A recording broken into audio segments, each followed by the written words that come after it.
하나님의 말씀 로마서 8장 2절 말씀입니다. 제가 먼저 봉독을 해드리겠습니다.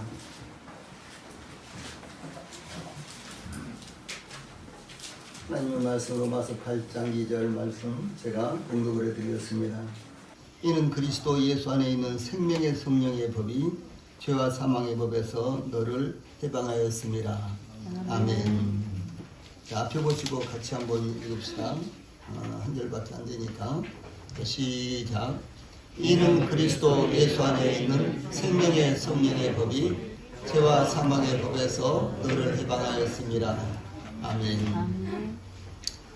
지난달 마지막 주에 로마서 8장 1절과 2절 말씀을 통해서 저희들의 제사함이 어떻게 이루어졌는가에 대해서 저희들이 상고를 했습니다. 그 말씀 가운데 여기 로마서 8장을 저희들이 좀 더 바르게 이해하는 것이 합당하다.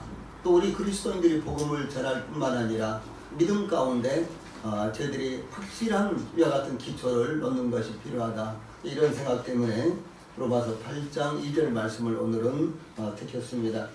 그러므로 로마서 8장 2절 말씀을 통해서 생명의 성령의 법과 죄와 사망의 법, 생명의 성령의 법과 죄와 사망의 법, 이런 주제로 오늘 말씀을 전해드리겠습니다.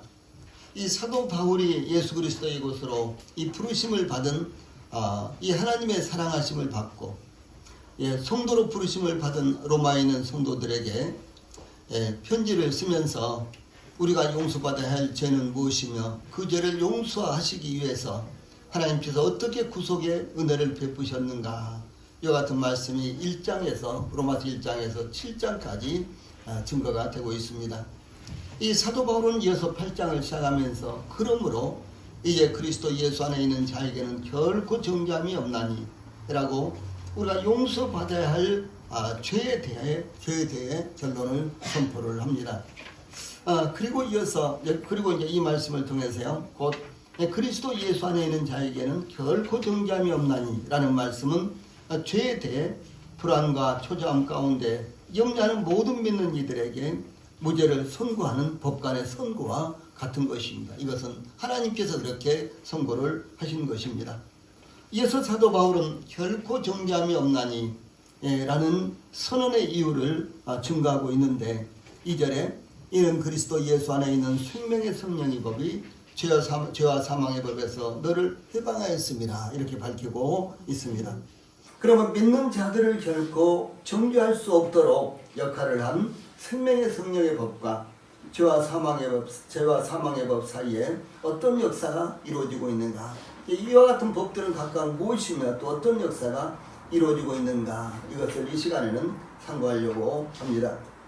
제일 먼저 로마서 8장 2절 말씀 가운데 생명의 성령의 법, 이런 말씀이 나오죠. 생명의 성령의 법. 그래서 이 생명의 성령의 법으로부터 그러니까 죄와 사망의 법으로부터 우리를 해방시킨 이 생명의 성령의 법이라는 것이 무엇일까? 이 생명의 성령의 법을 언급하면서 그리스도 예수 안에 있는 생명의 성령의 법, 이렇게 정의를 하고 있죠. 단순히 생명의 성령의 법이 아니라 그리스도 예수 안에 있는 생명의 성령의 법, 이렇게 정의를 하고 있습니다. 그러므로 이 생명의 성령의 법은 그리스도 예수 안에 있는 법입니다. 즉, 이 생명의 성령의 법은 그리스도 예수님 안에서 효력을 발생하며 예수님을 떠나서는 작동되지 않는 법이다. 예수님 안에서만 작동되는 법이다 라고 하는 사실을 증거하고 있습니다. 예를 들어서 지구상에는 유엔 기준으로는 195개, 또 올림픽 기준으로는 206개, 월드컵 기준으로는 211개의 국가가 있습니다.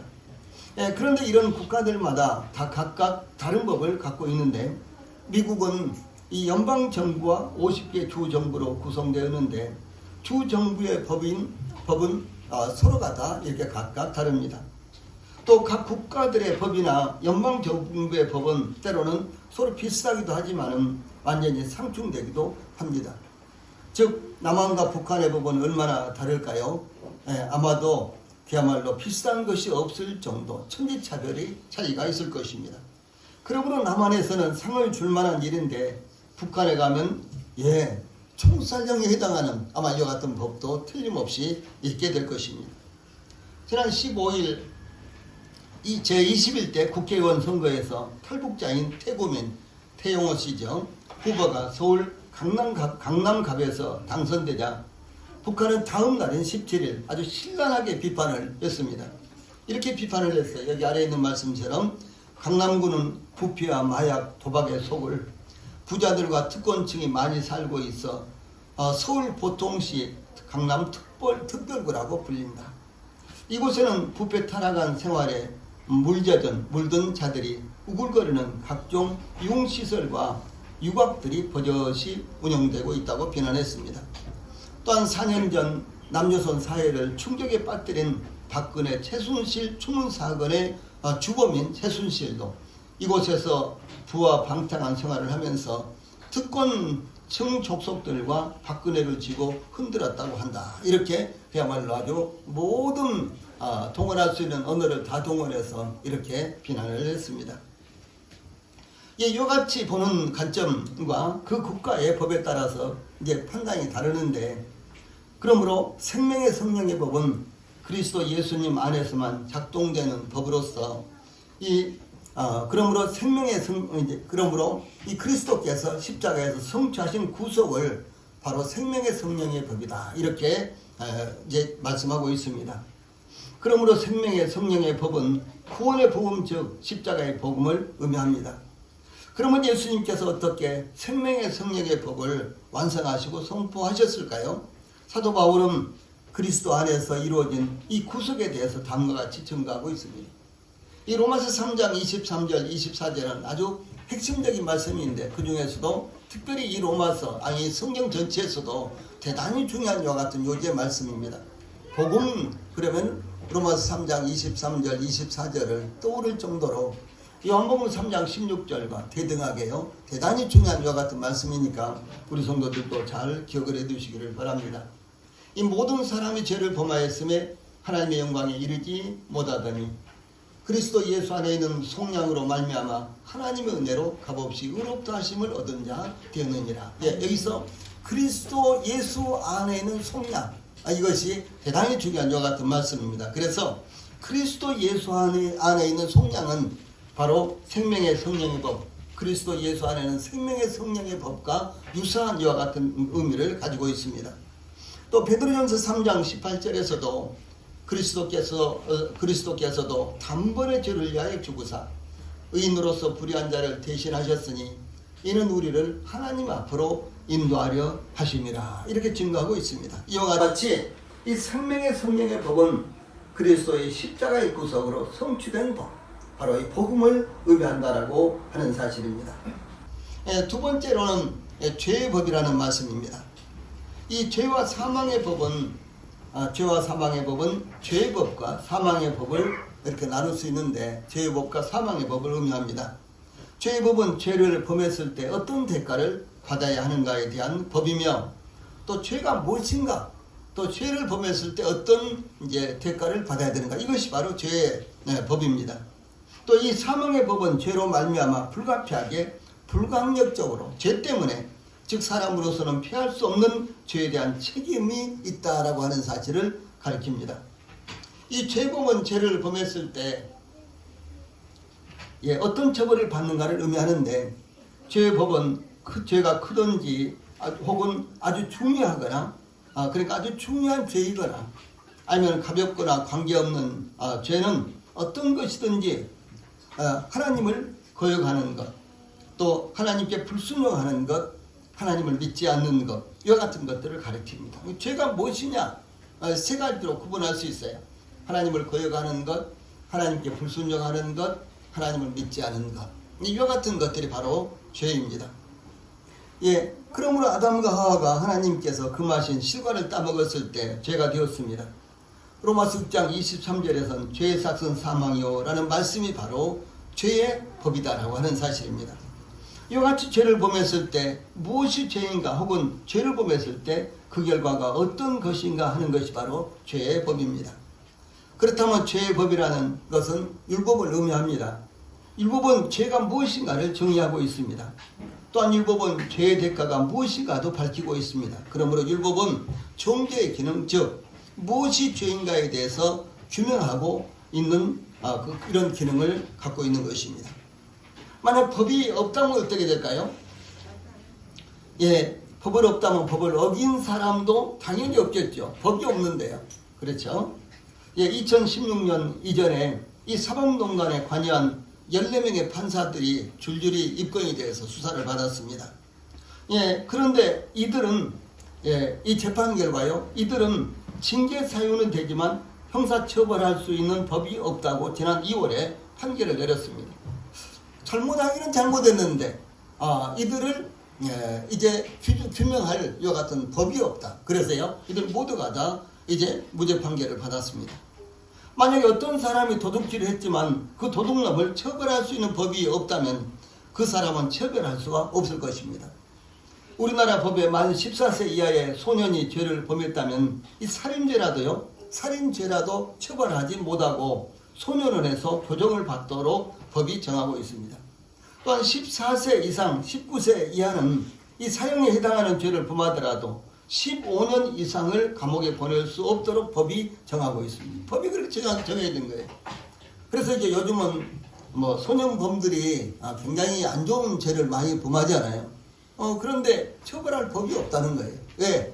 여기 14세 미만이고, 그건 14세부터 19세까지니까 이제 마땅히 처벌할 법이 없다. 그래서 지금 아주 여론이 들끓고 있습니다. 아이들이 14세 이하 된 아이들이 거리에서 차를 훔쳐가지고 그야말로 전성욕으로 이렇게 다닌다든가, 또 교통사고를 내고도 뺑소니를 친다든가, 뭐 이런 등등 그야말로 우리가 말로 표현할 수 없는 갖가지 죄를 범합니다. 그런데도 불구하고 우리나라 법이 14세 이하는 어떻게 되고, 그 다음에 14세부터 19세까지는 어떻게 하고, 이 성인이 되기 전까지의 이와 같은 죄들에 대해서 대단히 관대하기 때문에 그들을 처벌할 법이 없어서 법을 제정해야 된다. 더욱더 법을 강하게 만들어야 된다. 뭐 이렇게들 이야기를 하고 있습니다. 율법은 이와 같이 죄가 무엇인지, 또 무엇이 죄인지, 그 죄가 어떤 형벌을 받게 되는지 정하고 있습니다. 율법 중에서 시민법이라는 게 있죠. 이것은 시민들, 그러니까 이스라엘 백성들 사이에서 죄가 있으면 어떻게 될 것인가, 이스라엘 백성들 가운데서 뭐 싸운다거나 뭐 도둑질이 있다거나 뭐 이렇게 했을 때 어떻게 처벌을 할 것인가, 그 기준이 무엇인 거는요, 눈은 눈으로, 이는 이로, 손은 손으로, 발은 발로, 된 것은 된 것으로, 상하게 한 것은 상함으로, 때린 것은 때림으로 갚을지니라. 출애굽기 21장 24절에 이렇게 규정하고 있습니다. 그러니까 피해를 입은 그대로 갚아라. 이것이 바로 율법의 기준이 되는 것입니다. 또한 도둑질한 경우 율법은 두 가지 경우로 나누어서 규정하고 있는데, 하나는 남의 것을 훔치기 위해서 계획적으로 준비를 해가지고 남의 물건을 훔친 경우고, 하나는 우발적 혹은 충동적으로 남의 물건을 훔친 것입니다. 둘 다 남의 것을 훔친 것은 동일하지만 그 처벌은 율법에 보면 차이가 있습니다. 먼저 남의 것을 계획적으로 훔쳤을 때는 훔친 물건에 따라서 최고 5배로 갚아야 되는 것입니다. 귀하고 값진 것일수록 더 많이 배상을 하고, 그렇지 않은 경우는 4배를 보상하도록 이렇게 했습니다. 그래서 당시 가장 귀한 재산이요, 소였어요. 소였는데 소를 훔쳤을 때는 5마리로, 한 마리를 훔쳤을 때는 발각되며 5마리로 갚아야 되는데, 그래서 좀 더 가치가 작은 양이라든가 염소라든가 이런 것들은요, 이제 훔쳤을 때 잡히면은 4배를 갚도록 이렇게 규정하고 있습니다. 때로는 견물생심이라는 말이 있듯이 우발적이고 충동적으로 남의 것을 훔치는 경우도 있지 않겠어요? 그냥 계획적이지 않은 경우. 우리나라도 계획적으로 범죄를 했느냐, 계획적으로 살인을 했느냐, 이것과요, 우발적으로 했느냐.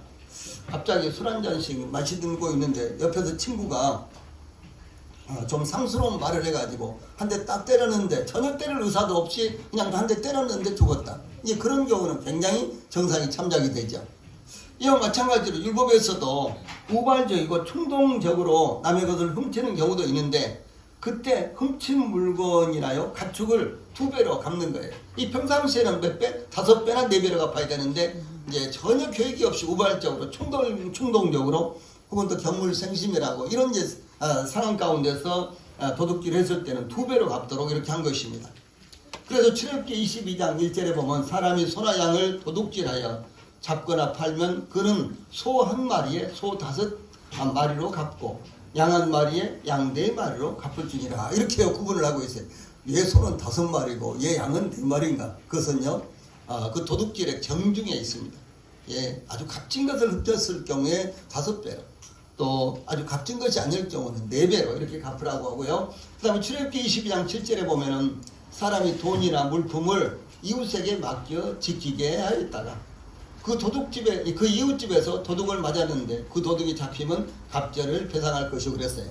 그러니까 저희 집에다가 무엇을 맡겨놨는데 보니까요 너무너무 갖고 싶은 거예요.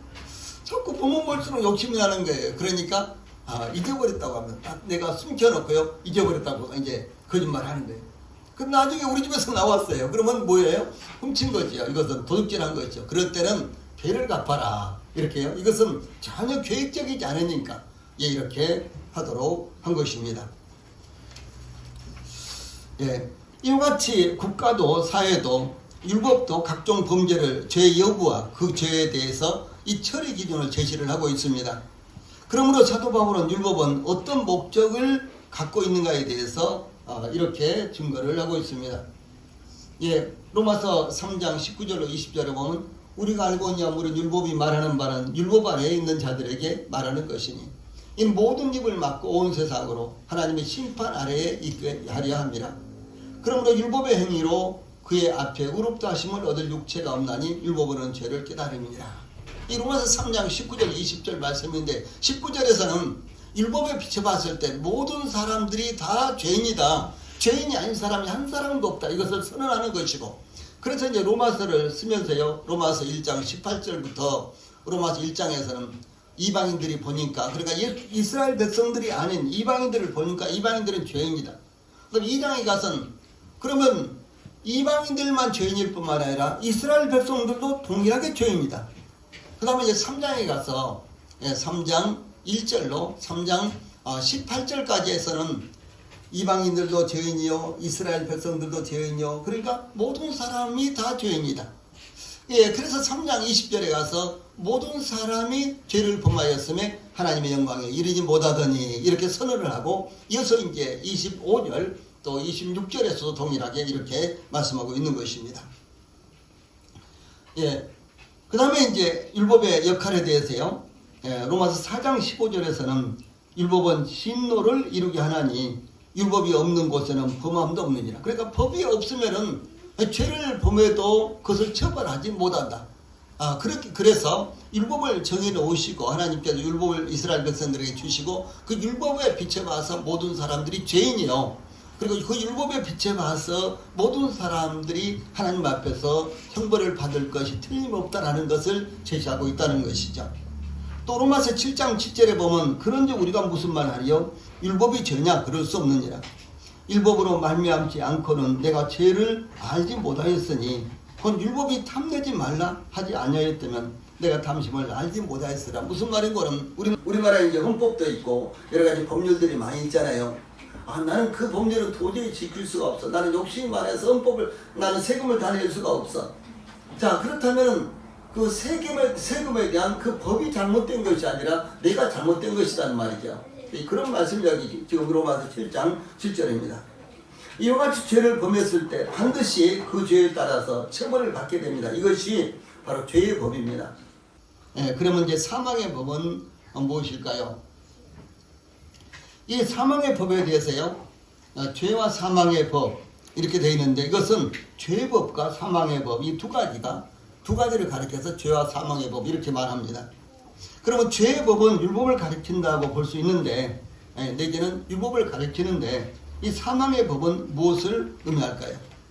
이 사도 바울은 죄의 법에 대해서 내가 만일 원하지 아니하는 것을 하면 이를 행하는 자가 내가 아니오 내 속에 거하는 죄니라 라고 이렇게 증거하고 있는데, 즉 죄의 법은 우리가 연약하여 죄를 범할 수밖에 없는 것을 의미하고, 이 사망의 법은 죄에 대한 형벌을 피할 수 없는 책임이 바로 사망이다. 죄에 대한 피할 수 없는 책임이 있는데 그것은 바로 사망이다라는 것을 의미를 합니다. 이 사도 바울은 내 속사람으로는 하나님의 법을 즐거워하되 내 지체 속에서 한 다른 법이 내 마음의 법과 싸워 내 지체 속에 있는 죄의 법으로 나를 사로잡아 오는 것을 보는도다. 오라 나는 공고한 사람이로다. 이 사망의 법에서 누가 나를 건져내라 라고 이렇게 절규를 하는데, 이 말씀을 통해서요, 사도 바울은 하나님의 법, 또 한 다른 법, 내 마음의 법, 죄의 법, 이것을 언급하면서 내 지체 속에 있는 죄의 법으로 나를 사로잡는 것을 보는도다 라고 이렇게 상황을 언급하고 있습니다. 무엇인고는 모든 이와 같은 법이 여러 가지 법들이 있지만, 그러나 나로 하여금 이 죄의 법 아래로 나를 사로잡아 있다. 다시 말해서 나는 죄의 법 아래에 매여 있다. 나는 죄의 법에 의해서 포로가 되어 있다. 이제 이런 의미가 되는 것입니다. 그래서 모든 사람들이 죄를 범하는 것은 필연적이다. 선하게 살려고 하고 심지어 그리스도인들까지도 하나님의 말씀을 따라서 살려고 해도 하나님의 말씀을 따라서 선하게 살려고 하는 것보다는 오히려 내가 생각지도 않은 화를 낸다든가 내지는 죄를 범한다든가 이와 같은 것들이 한결같이 우리가 죄의 법 아래에 매여 있고 죄의 법에 포로가 되어 있기 때문이라고 이렇게 증거를 하는 것입니다. 그래서 이 죄의 법은 우리가 이미 참고했듯이 율법을 의미합니다. 이 법은 모든 사람을 정죄합니다. 이어서 언급하고 있는 사망의 법은 죄로 말미암아 피할 수 없는 책임, 즉 죄에 대한 대가가 사망이라는 것이 불가피하다라는 것을 말하는 법입니다. 그러므로 율법에 따르면 죄에 대한 책임, 즉 하나님 앞에서의 책임은 죽음이요 사망이라는 것입니다. 이 사람과 사람 사이에 일어나는 죄는 배상으로 해결되기도 하지만 그 죄를 하나님 앞에서 해결받기 위해서는 반드시 생명의 희생이 요구되는 것입니다. 그러므로 율법은 죄에 대한 대가를 지불하기 위해서 다음과 같이 증가하고 있습니다. 조금 전에 이제 소를 훔친 사람은 소 몇 마리로 갚아야 된다고요? 소 한 마리를 훔치면 소 몇 마리로 갚아야 된다 그랬어요? 5마리. 그럼 양을 훔치는 사람은? 그러면 계획적이지 않고 우발적으로 충동적으로 죄를 범했을 때는 몇 배? 2배를 갚아라 그랬죠. 그런데요, 이제 그렇게 갚으면은 범죄자인 나와 그 다음에 피해자인 그 사람과의 문제는 해결이 되는 것입니다. 예를 들어서 교통사고를 냈어요. 그런데 내가 교통사고를 냈는데 피해자가 아주 큰 피해를 받습니다.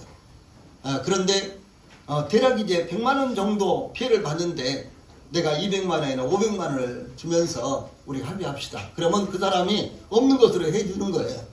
그것으로 끝나는 것이 아니라 그 사람과 나와의 관계는 끝났지만 내가 교통사고를 낸 것에 대한 국가의 법에는 내가 또 다시 이제 국가의 법에 저촉되기 때문에 나는 그 법에 대해서 벌금을 문다거나 감옥에 들어간다거나 그렇게 해야 되는 것입니다.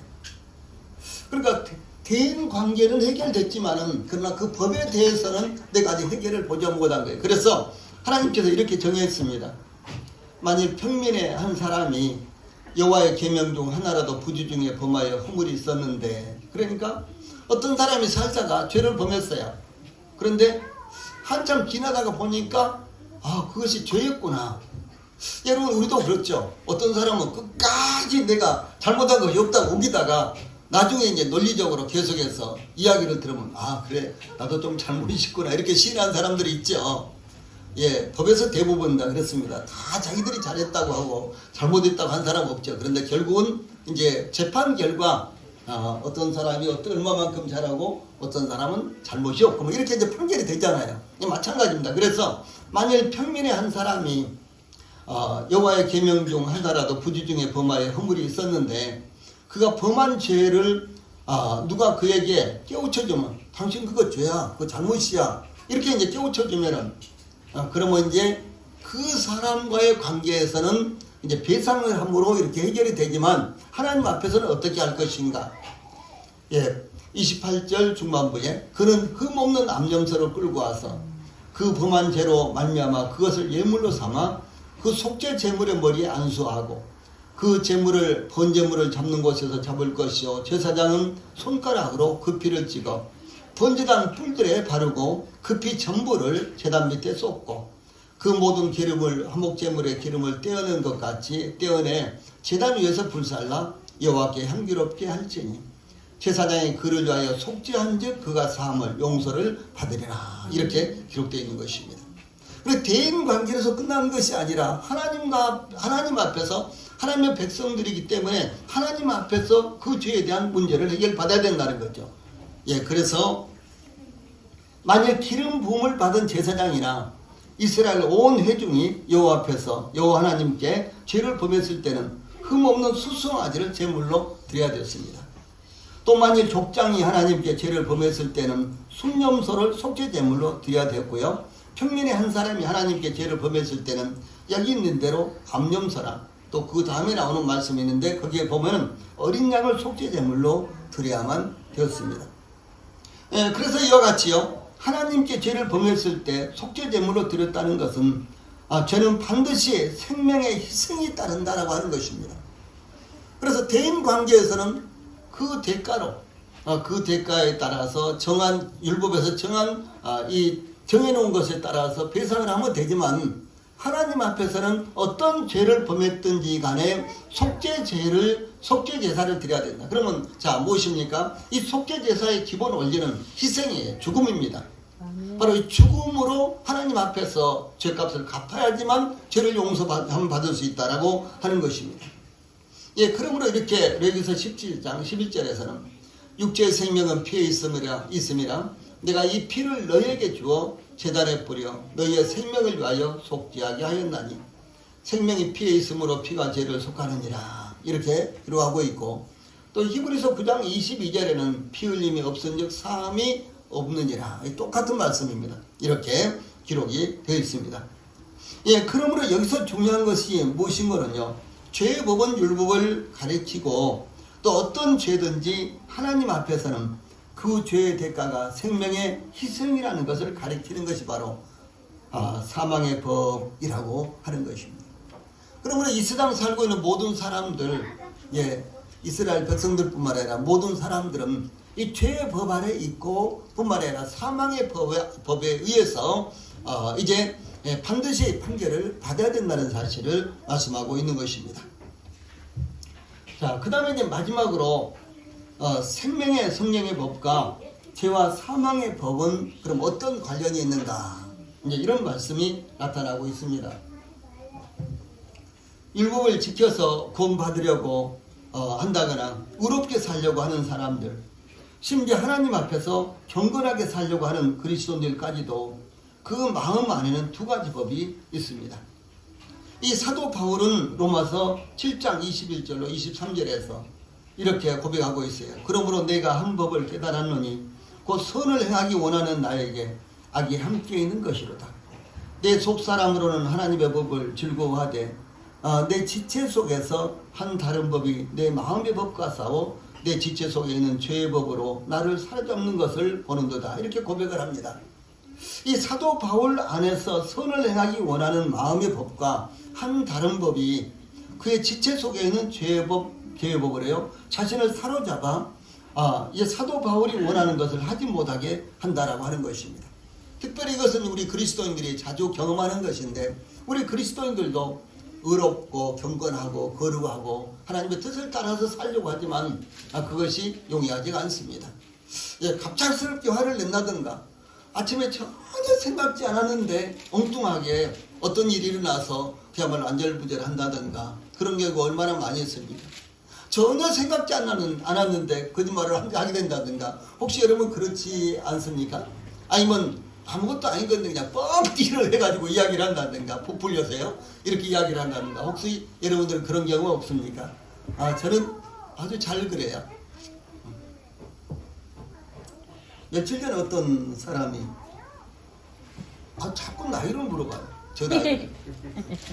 아니 나이를 물어볼 이유가 없는 거예요. 왜냐하면 그분이 우리 권사님들처럼 이렇게 아주 예쁜 한 중년의 여인도 아니고 80이 된 할아버지가 나보고 나이를 자꾸 물어보는 거예요. 그래서 대답을 안 했어요. 또 물어보고 또 대답을 안 했어요. 세 번째 물어보고 그래도 대답을 안 했어요. 나중에 생각하니까 대답할 텐데 내가 대답을 아니 대답한다 그래서 무슨 뭐 내 나이가 뭐 줄어들거나 많아지는 것도 아닌데 왜 그랬을까 그러면서 되게 미안했어요. 네. 우리가 전혀 예상치 않았는데 갑자기 이렇게 뭐 이상한 생각이 난다든가 뭐 화가 난다든가 성질이 난다든가 그래가지고 어떤 사람들과 충돌하게 되는 그런 경우가 우리들에게 얼마나 많으냐는 거죠. 이건 전혀 예상치 못하게 이런 일들이 발생할 수가 있다라고 하는 사실이죠. 그래서 이 의롭게 살려고 하는 사람들 안에서는 이 생명의 성령의 법과 죄와 사망의 법의 싸움이 아주 치열하게 전개되고 있는 것입니다. 그러므로 우리 성도들이 항상 이 사실을 마음에 둬야 되는 것입니다. 뜻하지 않게 화를 낸다든가 뜻하지 않게 충돌한다든가 뜻하지 않게 마음속으로 막 욕을 한다든가 들리게는 안 하지만 마음속으로 욕하는 것도 죄 아닙니까? 하나님 앞에서 합당치 못하죠. 우리가 마음속으로 욕해도요 그 죄의 열매가 우리에게 맺히는 것입니다. 그래서 하나님 앞에 회개해야 되고 또 그것을 버려야 되고 그렇지 않습니까? 그런데 이 마음속으로 막 욕을 한다든가 그런 경우도 있어요. 뭐 죽일 놈이라고 한다든가 뭐 금방 앞에 있으면 뭐 죽일 것 같이 화를 낸다든가 뭐 그런 경우도 혹시 여러분들 있는지 모르겠어요. 예. 그런데요 그런 마음이 없으면서도 그렇게 살게 된다는 것이죠. 즉 이 하나님의 뜻을 따라 살려고 하는 것과 계속해서 죄를 범하게 하려는 우리 안에 있는 이 죄의 성품, 육신의 성품이요 함께 싸우고 있다는 것을 우리가 알아야 된다는 것이죠. 자, 그러면 이 사도 바울의 경우 죄와 사망의 법을 이겨냈을까요? 예, 이 싸움의 승리자는 누구일까요? 당연히 싸우는 사람이 사도 바울 정도라면 이겨야 되겠죠. 예, 당연히 우리는 지더라도 아니 우리 성도들이 그래도 목사님은 뭐 그렇게 하지 않으셔야지 우리는 그렇게 하더라도 혹시 그런 생각 하십니까? 근데 저나 여러분이나 다를 것이 별로 없습니다. 예, 저도 약점이 되게 많을 수도 있고요. 또 여러분들도 어떤 부분에 대해서는 강점이 있는데 어떤 부분에 대해서는 되게 약점이 있을 수도 있어요. 그렇죠? 예, 근데 사도 바울은요 스스로를 이렇게 고백을 합니다. 예, 사도 바울의 고백에 의하면요 오라 나는 공고한 사람이로다 이 사망의 몸에서 누가 나를 건져내라 우리 주 예수 그리스도의 의로 말미암아 하나님께 감사하로다 그러니 내 자신이 마음으로는 하나님의 법을 육신으로는 죄의 법을 섬기더라. 누가 이겼어요? 네, 사도 바울이 졌어요. 완패를 했습니다. 이것을 사도 바울이 증거하고 있다는 것이죠. 곧 육신은 죄의 법을 섬기는 것이므로 죄의 법을 섬기면 되겠어요? 안 되죠. 이겨내야 되겠죠. 그런데도 불구하고 나는 육신으로는 죄의 법을 섬긴다라고 하면서 육신의 삶은 참패를 당했다는 것을 이렇게 증거합니다. 그래서 우리의 능력으로는 이 육신을 종으로 사용하는 죄의 법을 이길 수가 없습니다. 이 죄의 법은 영원 불변의 법이요 우리가 죽을 때까지 우리 안에서 떠나지를 않습니다. 예, 아무리 구원받고 훈련받아서 경건한 삶이 일상적으로 이루어지고 하나님의 뜻을 따라서 사는 삶이 일상적으로 이루어진다고 할지라도 여전히 우리 안에는 이 죄의 성품인 육신이 있고 그래서 그 육신은 우리를요 죄의 법으로 꽁꽁 묶어서 우리를 포로로 만들려고 하고 있다는 사실이죠. 다른 말로 한다면 우리는 완벽하게 모든 죄를 한 번의 용서를 받았지만 여전히 우리 안에서는 죄의 성품이 있어서요 실제대로 그 죄의 성품은 우리를 포로로 끌고 가고 있다라고 하는 사실이 사도 바울에 의해서 이 고백이 되고 있는 것입니다. 예, 그러므로 죄의 법은 영원 불변의 법이야. 우리가 죽을 때까지 우리를 떠나지 않습니다. 우리가 육신이 요구하는 율법을 따라서 섬기려고 한다면 더더구나 우리는 죄의 법과의 싸움에서 반드시 패배하게 된다고 하는 것입니다. 그러므로 예수 그리스도의 구속을 믿는 성도들에 대해서 그러므로 그리스도 예수 안에 있는 자에게는 결코 정죄함이 없나니 이렇게 선언을 하는 것입니다. 그 이유는 이는 그리스도 예수 안에 있는 생명의 성령의 법이 죄와 사망의 법에서 너를 해방하였습니다. 이렇게 증거하고 있습니다. 이 사실을요 이렇게 생각을 해보시면 돼요. 우리는 예수님을 믿음으로 말미암아 구원받아도 여전히 연약한 육신 때문에 수시때때로 실수하고 시시때때로 죄를 범합니다. 그러나 시시때때로 실수하고 시시때때로 죄를 범한다고 할지라도 이 모든 죄가 완벽하게 용서받았다라고 하는 사실입니다. 이것이 바로 생명의 성령의 법이요, 이것이 바로 복음입니다. 이 복음의 진수는 바로 이것입니다.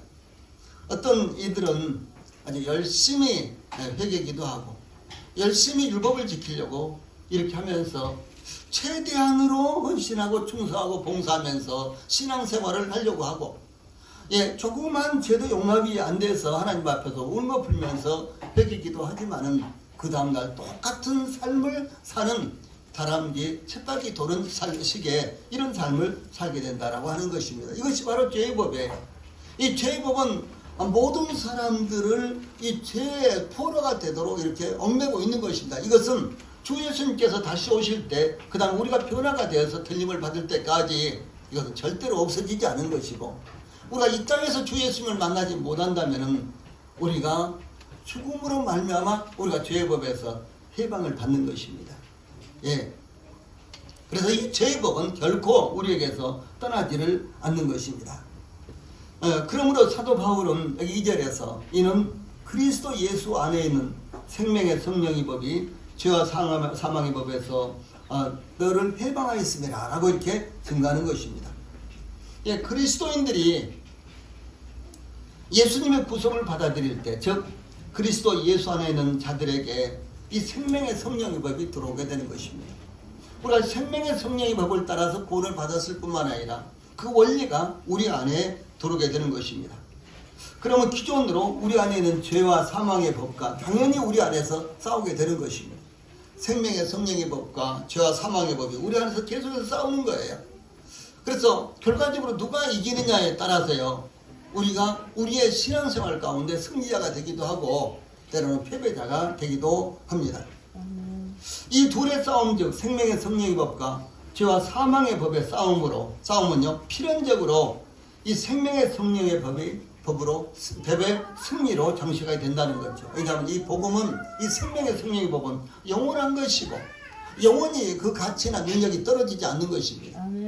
주 예수님께서 십자가에서 죽음을 통해서, 그 피 흘려 죽음을 통해서 이뤄놓으신 영원한 속죄가 단번에 1회에 이루어진 것은 이건 영원 불변한 것입니다. 우리 그 영향력, 그 안에 있기 때문에 아무리 죄와 사망의 법이 우리를 포로 잡아가지고 끌고 간다고 할지라도 우리는 정죄받지 않는다. 그래서 로마서 1장 8절에 그런즉 우리가 우리에게 결코 정죄함이 없나니. 그럼 왜 정죄함이 없느냐? 이는 생명의 성령의 법이 죄와 사망의 법에서, 이는 그리스도 예수 안에는 생명의 성령의 법이 죄와 사망의 법에서 우리를 해방하였습니다 라고 이렇게 증가하고 있다는 사실입니다. 그러므로 우리의 힘으로는 불가능하지만 하나님의 능력, 즉 이 성령의 능력이기 때문에, 이건 복음의 능력이기 때문에 우리가 승리할 수 있다라고 하는 것을 의미하는 것입니다. 자, 그러므로 이제 그리스도 예수 안에 있는 자에게는 결코 정죄함이 없다니, 자, 이렇게 이제 선언을 하는 것입니다. 왜 그러냐? 이는 그리스도 예수 안에 있는 생명의 성령의 법이 죄와 사망의 법에서 너를 해방하였기 때문이다. 예수 그리스도께서 십자가에서 완성하시고 십자가에서 이루신 그 복음이 우리의 모든 죄를 단번에 영원히 대속하셨기 때문에 우리는 다시 정죄함이 없다라고 하는 사실을 선언하는 것입니다. 이와 같이 우리 성도들이 그리스도 예수 안에 있는 자에게는 결코 정죄함이 없다는 것을 확신하시고 그리스도 안에서 참된 평안과 자유를 누리시기를 바랍니다. 아멘. 찬송 부르시겠습니다.